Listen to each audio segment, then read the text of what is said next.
First of all బాధితులకి 2 options ఉన్నాయండి. FIR already అయింది. ఎఫ్ఐఆర్ అయిన కారణంగా నిందితుల్ని ఖచ్చితంగా అరెస్ట్ చేసి తీరాలి. నిందితుల్ని అరెస్ట్ చేయకుండా కానీ, ఈ విధమైనటువంటి నీరు కార్చే ప్రయత్నం అంటే ఒకళ్ళని బాధితుల చేత రాజీ అన్నా చేసుకోవాలి, లేదా పోలీసుల చేతన్నా రాజీ చేసుకోవాలి. బాధితులు నిలబడినంత వరకు మా పార్టీ వాళ్ళకి అండగా ఉంది. రేపొద్దున బాధితులు రాజీ పడిపోయినారనుకోండి నేనేం చేయలేను. I can't do anything but I am not here to do politics.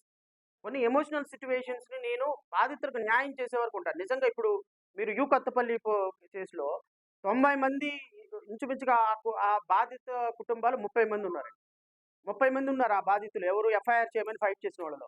30 మందిలో 29 మంది రాజీ అయిపోయినారు. ఒక్క లేడీ మాత్రం పాము సుధారాణి రాజీ అవ్వల. ఆ మొక్క దాని చేత హైకోర్ట్‌కెళ్ళి ఈరోజు ఎఫ్ఐఆర్ కట్టించారు. సో, బాధితుల్లో ఒక్కళ్ళైనా సరే నిజాయితీగా నిలబడితే we are ready to fight. అంతేగాని అందరూ రాజీ చేసుకున్నారనుకోండి నేను ఎవరి కోసం వెళ్లి ఫైట్ చేయాలి? సో, బాధితులు లేనప్పుడు నేను ఫైట్ చేయలేను.